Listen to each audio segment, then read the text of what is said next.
What if I told you Silent Hill is one-dimensional? I don't mean that as a criticism, please don't click off the video. I mean to say, the plot of Silent Hill literally takes place in one dimension, not that I'm criticizing Silent Hill. Much ink has been spilled and audio recorded over whether or not the Silent Hill games feature multiple dimensions. Actually, I don't know if saying that there's only one dimension of reality in Silent Hill is any less controversial. The Silent Hill series means a lot to many people, since the narratives in the first 3 games in particular deal with intense, emotionally challenging subject matter and serious themes. Silent Hill is synonymous with psychological horror, peak PS2 aesthetics, and heated online discourse. Fans love to discuss interpretations of the game, and historically there have been a lot of interpretations. Even the plot of Silent Hill is a source of contention, because the storytelling style is so ambiguous, there are many different ways to read what's going on in the games. Welcome to a loading screen. I'm your host Kiva, and I thought it would be interesting to see what happens if I shared some of my controversial Silent Hill opinions. Please don't get mad. These opinions are just my interpretations of the game, and everyone will have their own interpretation. I would love to hear what you think about these takes, and by no means am I trying to say that my way of looking at things is the only way. There are many ways. Silent Hill often makes people think a lot of thoughts, and these are just a little tiny handful of thoughts. I could spend a couple more paragraphs nervously prefacing my Silent Hill takes, but I should probably just dive in. One last thing before I do. A spoiler warning. This video spoils the first 3 Silent Hill games, and I've written the script assuming that the audience is familiar with the general plots of those games. Now, without much further ado, here are some of my controversial Silent Hill opinions. The legend of Silent Hill goes that it's an anthology series that works on the concept of a town with a mystical power that calls people in to be punished for their misdoings, with the first game being considered an experimental foray into this concept and the second game considered to be the crystallization of this concept. Yet the fact that Silent Hill 3 is a direct narrative sequel to the first game kind of throws a wrench into the works of this way of organizing the series in our heads. Is it an anthology series or is it a continuous narrative? Silent Hill seems to want it both ways. Then, the 4th Silent Hill comes out right after and adds to the series' reputation as an anthology series, with the game even not bothering to set itself in the town of Silent Hill, and being set in South Ashfield instead. Nothing is ever simple with Silent Hill. At least we can say that it is widely considered that the first game and the second game are quite different from one another. But what if I told you they were more similar than they might appear? Yes, the aesthetics of the first and second game are worlds apart, no interdimensional pun intended, but conceptually these worlds are built on the same groundwork. This is kind of related to the idea that I opened with, that the paranormal shenanigans of the Silent Hill series occur in one dimension, except it's kind of cranked up to 11.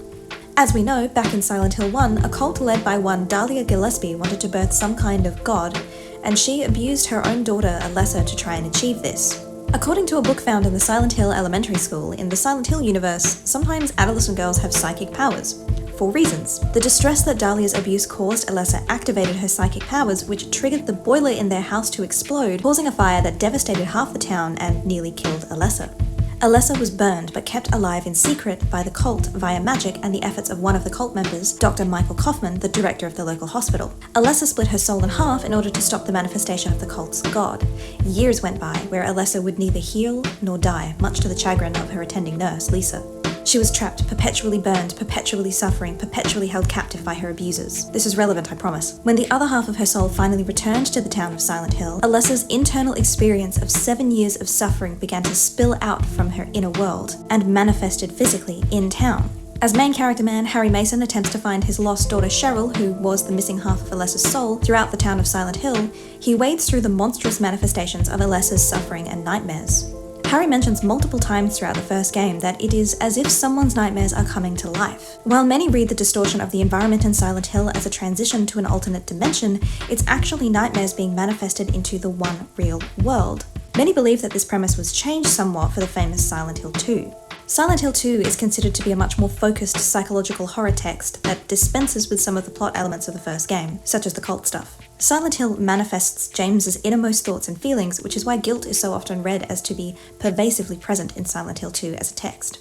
James is guilty of a crime, and Silent Hill reflects that. But Alessa wasn't guilty of a crime, so it seems different, right? And it seems odd that in the first game there was a demon god at the heart of the reality-bending Silent Hill shenanigans, and that plot element is noticeably absent from Silent Hill 2. So how does any of this work? There has to be some kind of leap in logic between the first game, where Alessa's nightmares were being manifested by the power of a god that was supposedly inside her, to the second game, where some random guy gets his innermost thoughts manifested. Well, I don't actually believe that the god from the first game had anything to do with much of anything that was going on in the first game, let alone the rest of the series.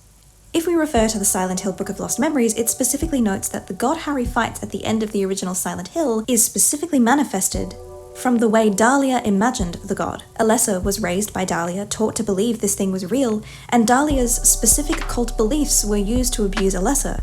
So this idea of God would have been hanging around in Alessa's mind too, probably as another point of suffering. I think it's actually these thoughts that were being manifested when we see the god at the end of the first game. There may have never even been a god, just an idea that Dahlia's cult believed in. If Silent Hill manifests thoughts and feelings, can we even really confirm whether this god existed at all? Do we actually know that it's the thing behind the mystical power of Silent Hill? No. All we do actually know is that Dahlia believed it to exist, and it was manifested from her mind. What if the manifestation phenomenon in Silent Hill isn't caused by the god at all? This would suddenly bring Silent Hill 1 and 2 in line with one another, that some people's thoughts and feelings were just suddenly being manifested in town. But why?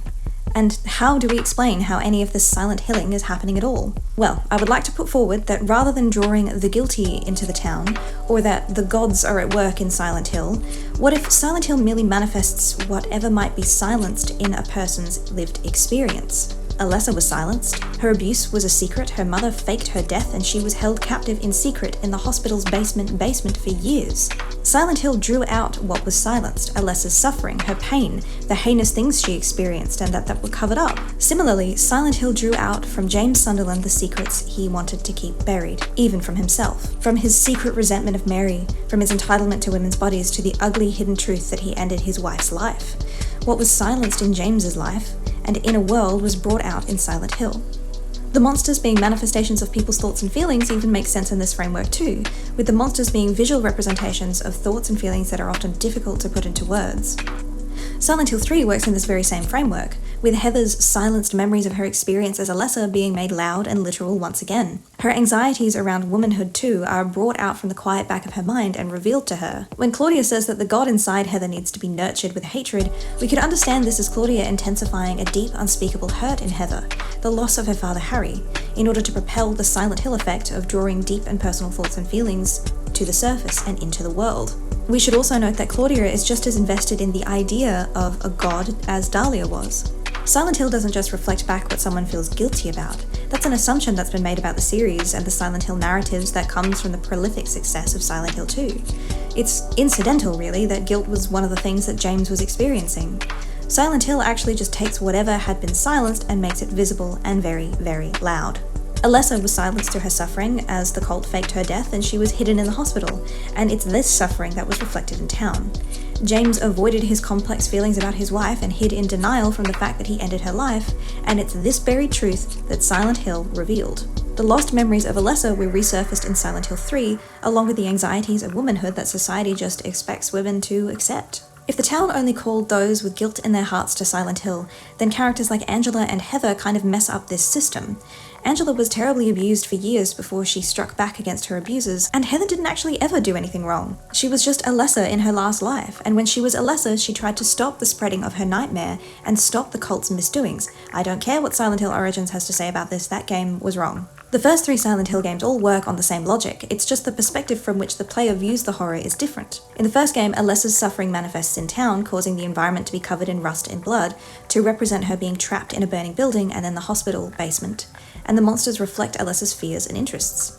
In Silent Hill 2, James's innermost thoughts and feelings are manifested by the town. It's not only James's guilt for ending his wife's life that gets manifested, but his messy thoughts and feelings towards women, marriage, and intercourse too. In Silent Hill 3, the source of the manifestations is once again Alessa. The memories of her past life in which she was burned are still present, but now as she has aged into a teenager, her innermost fears now include gendered violence, violation, pregnancy, and objectification, which the town reflects. So what do you think? Can we throw out the cult and their god from our explanation as to how Silent Hill works? Let me know down in the comments if you agree or disagree with this interpretation of Silent Hill. I know there are some fans out there who are really into the cult plotline from Silent Hill, and if you're one of them, I'd love to hear your thoughts. I don't want to exclude you from this conversation.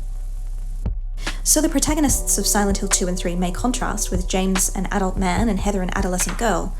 With James's story dealing with grief, loss, illness, and ending his wife's life, and Heather being hunted down by a cult, it makes sense that we would consider these very different games. Yet, these games have a lot more in common than you might think. Silent Hill 3 focuses its horror on some uniquely gendered phenomena. While the horrors of Silent Hill 3 are not exclusive to the experiences of people who identify as women, the game was designed with the idea of an explanation of the horrors of girlhood and womanhood in mind. Things like menstruation, childbirth, fears around penetration and being stalked are all things that are represented in Silent Hill 3 and linked with Heather's girlhood, or perhaps more specifically, Heather's ongoing transition from girlhood to womanhood. Heather fears being attacked, being reduced to an object and violated. Heather realizes as she transitions from girlhood to womanhood that her femme presentation positions her as a target for these sorts of horrors, as something to be consumed. Now, I would like to note that there are many intersections of identity that make people vulnerable to these kinds of abuses and mistreatments, and Heather is not the only kind of person that we should consider vulnerable or a target. The focus of Silent Hill 3, though, is on this one type of white, able-bodied womanhood, so the Silent Hill 3 discourse kind of hovers around this kind of identity generally, from the monster design to the design of its main character, Heather Mason. The game tells us that Heather's father, Harry, gave her a stun gun for her protection, highlighting her teen girl state as marking her as a target to some predatory agents in the world, such as what we might assume the kind of person Douglas to be when he first approaches Heather in the mall, follows her, won't leave her alone, and follows her all the way to the door of the women's bathroom. Ugh. The game then implots unwanted pregnancy, and the world distorts around Heather to reflect the innards of a breathing, bleeding body. But what does this have to do with Silent Hill 2, a game that follows a man as he searches for his dead wife? The English translation of the Book of Lost Memories notes on page 48 that the monsters in Silent Hill 2 are creatures brought forth by James, who is tormented by feelings of guilt. Yet, the monsters in Silent Hill 2 do not only represent the guilt he feels for ending his wife's life. The monsters in Silent Hill 2 reveal James's complex feelings about his wife, women, physical intimacy, and violence. In Silent Hill 2, the monsters manifested from James's mind are specifically gendered. Monsters such as the mannequins, bubblehead nurses, and flesh lips have distinct femme qualities, such as rounded hips, feet that take on the shapes of high heels, lips, and the nurses, I should mention, are femme-coded by the way they are dressed. The Book of Lost Memories notes that the monster found in the hospital, the flesh lips, represents Mary. The monster is an ambiguous fleshy figure bound within a metal box frame resembling a bed frame. This monster is named for its lips, representing how James desired intimate contact with Mary, but this desire was turned dark and violent through the course of her illness, which stopped Mary being able to be intimate with her husband.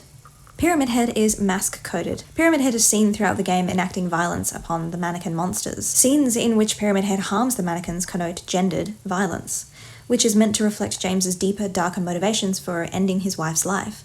He was unhappy with his lack of access to her body, and his frustration over this was at play in his own act of violence against Mary. Silent Hill 2 explores the misogynistic dimensions of James's gendered violence. The monster designs reflect the distorted, objectified views James holds toward women. His desires as well as his guilt are reflected in the way Pyramid Head mistreats the femme-coded monsters in Silent Hill, all horrific reflections of his own crime. The thing that Silent Hill reveals as horrific is the violent impulse that follows James's frustration with lack of access to Mary. James feeling lonely and longing for his wife is one thing, but his turn to violence in response to these feelings is a whole nother thing entirely. There is a deep horror to what Mary was subject to, which the monsters of Silent Hill 2 continually reveal and reflect back to James and the player both. That's a long way of saying Silent Hill 2, much like Silent Hill 3, is about gender, society, and violence, and fear, and blood. So what is there to back up my claim that Silent Hill 2 and 3 share these themes? I can sure discuss how Silent Hill 2 as a text represents Mary and Maria's experiences, but I know I've got to give you some proper textual evidence that this is all linked to Silent Hill 3. I'm sure everyone's heard the little factoid by now about the design of the Mandarin monster in Silent Hill 2 getting reused in the design of the closer monster in Silent Hill 3. For a game series that is so specific about the design of its monsters, which represent the innermost thoughts and feelings and memories of the protagonists, isn't it suspicious that a Silent Hill 2 monster design is reused in Silent Hill 3? The Mandarin first appeared in Silent Hill 2 in the town, under some chain link floor, using its limbs with lips on the end to cling to that chain link. The translation for the Silent Hill Book of Lost Memories describes the Mandarin as representing suffering. To quote from SilentHillMemories.net, the book says the Mandarin symbolizes feelings of overwhelming, incomprehensible anguish. For this reason, it is not permitted to stand above ground. The Mandarin's confinement to below ground connotes oppression. The use of the words overwhelming and incomprehensible suggests that the suffering envelops the person experiencing it. It's this same suffering that in Silent Hill 3 is intensified further and now moves freely toward Heather and towers over her. In Silent Hill 3, the Mandarin's design is closely reflected by the Closer. The Closer is the first monster Heather fights outside of her dreams in Silent Hill 3. The Closer is apparently named such for the ability given by its hulking frame to block Heather's way, to approach quickly, and to reach its long limbs from quite a distance to attack. So the Closer is named such for its ability to overwhelm, and perhaps for its representation of oppression. Compared to the Mandarin, the Closer's arm and fist-like limbs are more exaggerated, more swollen, more misshapen. In Silent Hill 3, the Closer shows signs that it has been brutalized, as they are adorned with bandages and look as though they have been cut and are bleeding. The Closer, as far as I can tell, has one set of lips on its head, unlike the Mandarin, which had a set of lips on the end of each of its arm-like limbs as well as its head. And we do know that in the context of Silent Hill 2, lips were being used as a symbol for physical, intimate contact that James desired with Mary. Simply put, I don't think it can be a coincidence that the Mandarin design is reused for the Closer in Silent Hill 3. So many details were so carefully thought out in the original Silent Hill trilogy, and I don't think the devs would simply chuck a Silent Hill 2 monster into 3 just because it didn't get much screen time in 2. I think it's being used very specifically because they represent similar ideas that are relevant to each text. I think there's a point of common ground between these two games with Mary's experiences and Heather's experiences, which would make the design of the Mandarin relevant again in Silent Hill 3 as the Closer. In both games, design elements reflect the specifically gendered nature of Mary and Heather's subject position. Mary and Heather are both women and are subject to sociocultural forces that gender and objectify. Mary was objectified through James's gaze, and Heather is objectified through broader societal structures. It's not so much tied to one character as it is in Silent Hill 2. One of the horrors of the teen girl adolescence is the experience of becoming visible to people in specific ways, such as the male gaze, whether the source of it be other people, social norms, or the way advertisements suggest how girls should be dressing or accessorizing, or even institutions and legislation. Mary, like Heather, was subject to these unique societal forces. As a wife, Mary felt pressure to remain beautiful for James, and when her illness stopped her from being able to do that, she was disgusted with herself and hated herself. There wasn't a safe space for the idea or the image of a sick woman, let alone a sick wife. The Mandarin is a manifestation of James's innermost thoughts, and the Closer is a manifestation of Heather's. While Heather and James don't have that much in common personally, James's treatment of Mary and the wider society's treatment of Heather are similar. Heather's manifestation of the Closer reflects the anxieties Heather experiences as a young woman, and the Mandarin reflects the thoughts, attitudes, and belief that impacted James's treatment of Mary. James stands over the Mandarin as a symbol of suffering, as he may have stood over Mary's bedside as she suffered. His consideration of her availability for physical intimacy influences the manifestation of the lips on this monster, as I mentioned earlier. Similarly, Heather is aware of the normative sociocultural patterns that reduce women to objects and sources of pleasure. Where James was shown having dominion over the Mandarin beneath his feet as someone who presided over Mary, Heather is someone who looks up at the societal concept represented in the Closer as it towers over her. Silent Hill 2 and 3 have the same themes, we just see them from very different perspectives, and, most notably, different societal positionings. There is another example of the repeated imagery between Silent Hill 2 and 3, the mannequin. While the mannequin monster from Silent Hill 2 is well known, it shouldn't be overlooked that this monster is introduced next to a traditional mannequin wearing Mary's clothes in the apartment building. In the background, there's also scattered mannequin body parts. The mannequin as a symbol is significant within the mannequin monster, which represent James's objectifying gaze. In Silent Hill 3, Heather finds mannequins about the place, and is even jump scared when a mannequin is suddenly beheaded at some point. Blood spills forth from the allegedly inanimate mannequin, which implies that they were, in some sense, alive. This represents the horror of treating women as objects, much like in Silent Hill 2. As the mannequins reflect the pressures and horror Mary underwent in Silent Hill 2, they return in Silent Hill 3 to represent Heather's own fears of gendered violence and objectification. The mannequin is a repeated symbol between the games because the ideas the mannequins represent, the ideal woman, the threat of physical gendered violence happening to the body, and the psychological violence that is dehumanization and objectification, as the mind is separated from the body and the body regarded by others as a desired object to be consumed, are relevant in both games. The main difference between Silent Hill 2 and 3 is that the player is anchored to a character who experiences these same societal issues differently. Perhaps the overarching guilt at work in the thematization within Silent Hill 2 is that James is slowly realizing how horrific it is to dehumanize and to objectify. So, how convincing have I been? Do Silent Hill 2 and 3 sound similar? If you've noticed any holes in my theory, please let me know in the comments. I'd be super interested to hear what you think of this one. My number one controversial Silent Hill opinion is, are you ready? that Mary is Maria. But wait, hear me out. Before you click off or throw your device across the room or link me to 5,000 sources stating that Maria was born from James's wish of Mary, if you will, please let me explain my position. And yes, I know you must be thinking, I've already referenced the Silent Hill Book of Lost Memories in this video, so I must be aware that that same text says Maria is James's projection of Mary, right? And yes, I am aware, but I have a counter-argument. We know that Maria has Mary's memories. The game shows us this. Maria manifested into existence knowing of James. She remembers Laura in some strange, hazy way when she sees her, and in the jail cell scene, she speaks with Mary's voice about hers and James's time in the hotel. Maria is, to some extent, speaking as though she is Mary. Part of the point of her character is to cause confusion as to whether or not she might really be Mary, down to her physical resemblance to Mary. Whether or not she is just a projection from James's mind, and to what extent his own knowledge of Mary constitutes Maria drawing on Mary's memories, Mary is still the bedrock of Maria's existence. Memories are very informative and influential to an individual, and Silent Hill 2 as a text knows this. James's denial of his memory of ending Mary's life and eventual realization of what he did heavily influences what he thinks about himself and his life. Maria's strange existence is just as influenced by Mary's memories. Silent Hill 2 demonstrates that people's memories of their life experiences can shape who they are. In Silent Hill 3, Heather's memories of her life as Alessa inform the way her nightmares manifest around her. She even sees a version of herself referred to as a memory of Alessa by the Book of Lost Memories. The game shows Heather contending with her memories via mechanizing Heather contending with and combating with herself. Memories are recurrently linked to selfhood, to one's own recognition of the self as an individual. Across Silent Hill texts, memories are framed as a powerful source of identity. At times, in Silent Hill 2, Maria speaks so emotionally, so desperately, that you might think she's speaking as if she is Mary, and that she knows James ended her life, and is pleading to him for an explanation. When James first meets Maria, she is not at all surprised that James mistakes her for Mary. Then she prods him on the subject of his wife. I look like your wife, right? You loved her.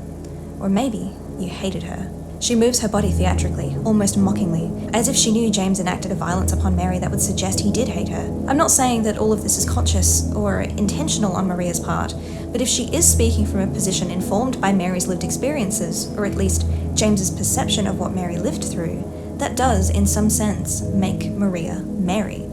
The idea of Maria speaking from Mary's perspective is one that haunts me. This context to Maria's lines makes them all the more heartbreaking. When she cries and says to James, "You're supposed to protect me," in the hospital. This context turns this line into an expression of Mary's own grief and trauma about how James betrayed her and ended her life.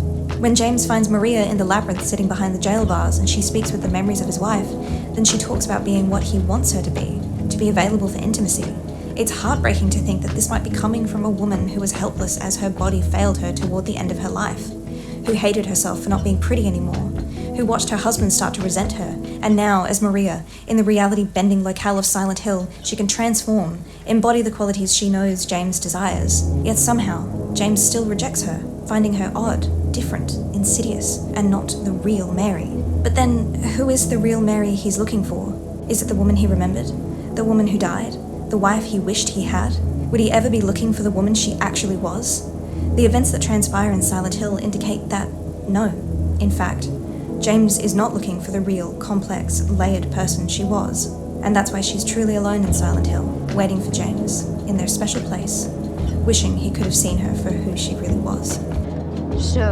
So there's definitely an overarching theme to my Silent Hill opinions. I've been looking to generate discussion that hasn't necessarily been had before in the internet's Silent Hill discourse, as far as I know. And I think there's still some surmountable ground to be covered in conducting feminist readings of Silent Hill. That might be just another controversial Silent Hill take to add to the list, though. I've been wondering just how the Silent Hill 2 remake is going to fare under a feminist reading, and given what we've seen from the trailers so far, I'm confidently concerned about the remake. I know Bloober Team came out recently and tried to throw Konami under the bus for the way that they're advertising the Silent Hill 2 remake, but my concerns are anchored to how the themes of Silent Hill 2 will be handled with modern sensibilities. The remake seems to have to adhere to gaming conventions more than the original did, and I'm worried that this will limit the extent to which artistic choices can be made to explore and express the text's themes appropriately. I have an in-depth analysis of the combat trailer on the channel, and if you're interested in these sorts of Silent Hill discussions, I encourage you to jump over to that video and take a look. Or, because I'm pretty sure that I'll be talking about Silent Hill again, I may even be posting an addendum to this video if I get absolutely destroyed in the comments. You could subscribe and just, follow the drama that is controversial Silent Hill opinions. In any case, I'd like to thank you so much for watching. This has been A Loading Screen, and I've been your host, Kiva. Until next time.